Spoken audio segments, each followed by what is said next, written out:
Halo semuanya, ketemu lagi dengan saya Yertan. Semoga kalian semua sehat-sehat selalu ya. Video kali ini saya akan tunjukkan perjalanan menuju ke Tangkuban Perahu dari Lembang sampai ke Kawah Tangkuban Perahu. Tapi biar nggak bosan, saya sambil ceritakan sejarah Sangkuriang dan asal mula Tangkuban Perahu aja ya. Selamat menyimak.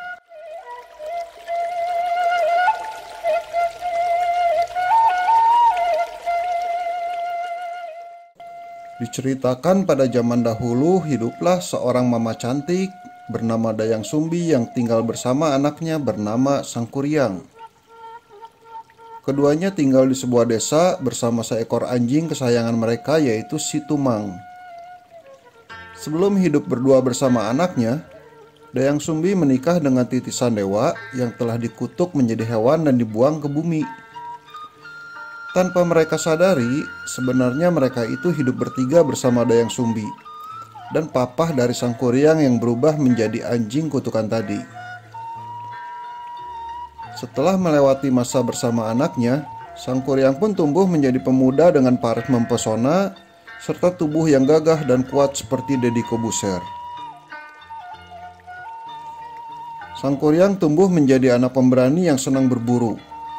Ia pun selalu ditemani si Tumang yang merupakan titisan anjing dari papa kandungnya sendiri.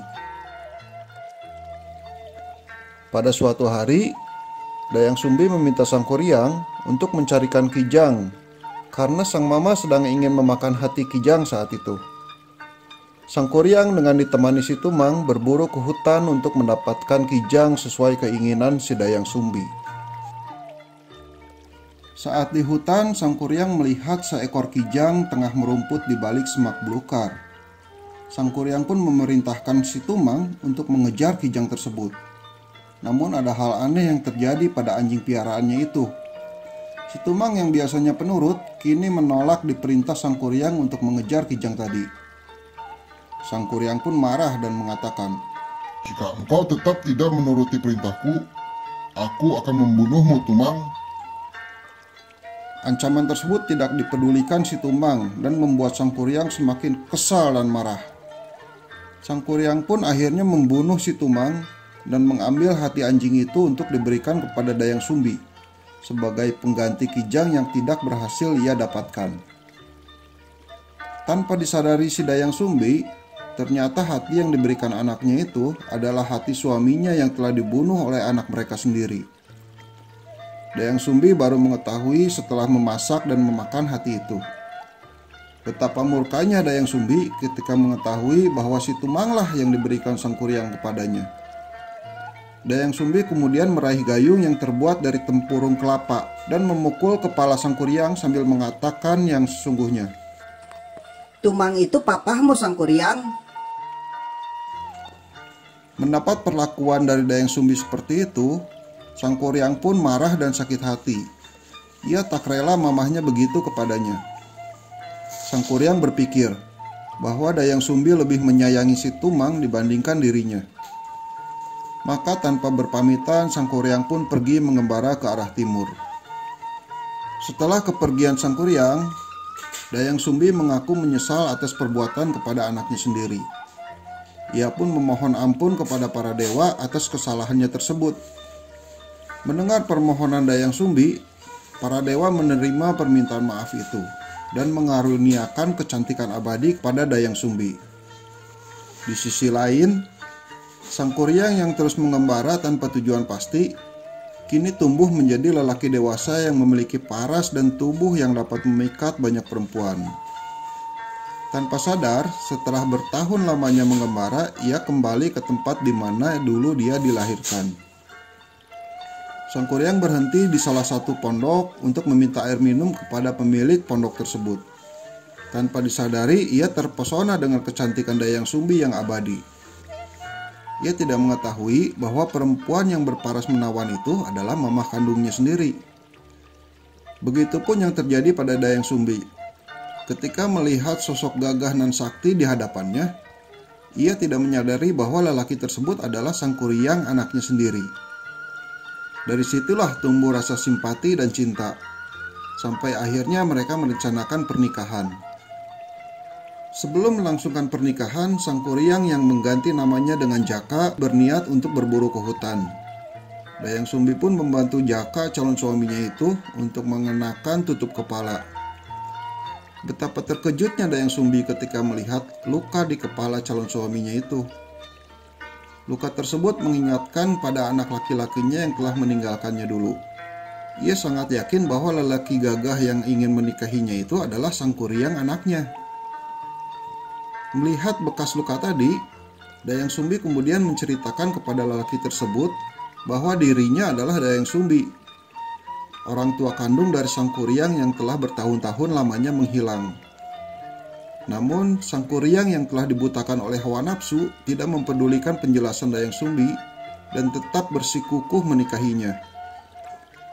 Sang Kuryang yang bertekad ingin menikahi Dayang Sumbi kemudian melamar perempuan itu untuk dinikahinya. Untuk menghentikan pernikahan itu, si Dayang Sumbi pun memberikan sebuah permintaan sebagai syarat untuk menerima lamaran dari si Sang Kuryang. Dayang Sumbi mengajukan permintaan yang sangat berat, yaitu meminta si Sang Kuryang membuat bendungan pada Sungai Citarum, dan di dalam danau tersebut terdapat perahu yang sangat besar. Namun, yang membuat permintaan itu berat adalah karena perkataan si Dayang Sumbi.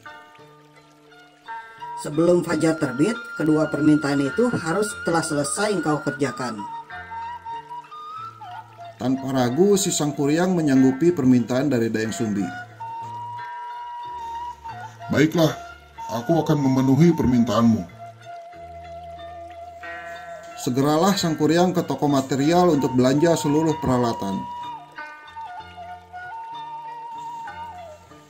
Sang Kuryang pun memulai aksinya untuk membuat perahu dan menebang pohon besar. Sementara cabang dan ranting pohon yang dibutuhkan ditumpuk sampai suatu hari menjelma menjadi gunung Burangrang.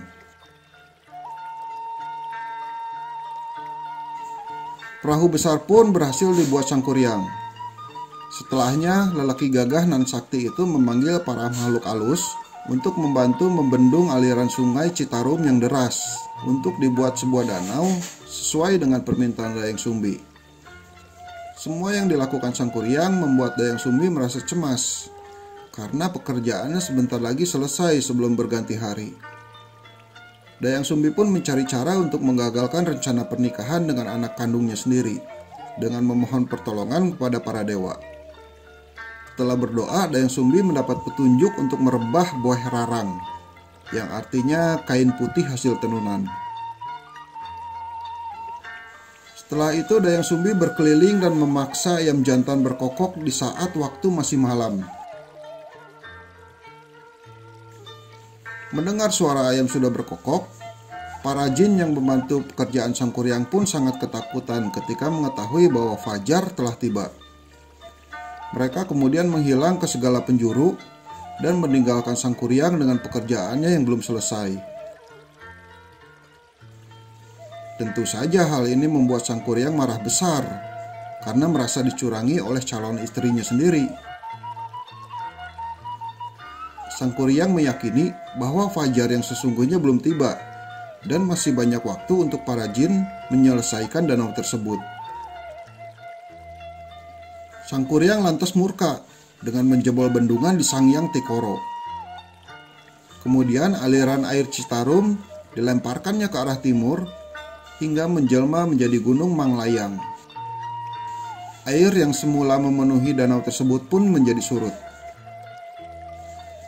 Sang Kuryang kemudian dengan kekuatan saktinya menendang perahu yang tadi ia buat hingga jauh dan jatuh terlungkup sampai menjelma menjadi sebuah gunung yang kemudian disebut sebagai Gunung Tangkuban Perahu.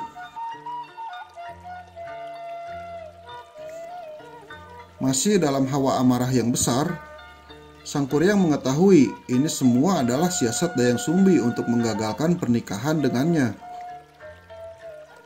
Kemarahan yang terus meluap itu kemudian membuat Sang Kuryang mengejar Dayang Sumbi yang merasa ketakutan hingga menghilang di sebuah bukit. Selain perahu yang menjelma menjadi Gunung Tangkuban Perahu, bukit yang menjadi tempat menghilangnya Dayang Sumbi pun ikut menjelma menjadi Gunung Putri.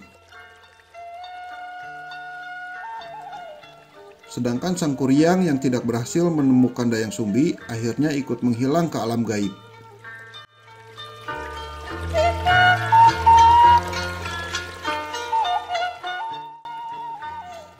Jadi itulah cerita sejarah Tangkuban Perahu teman-teman.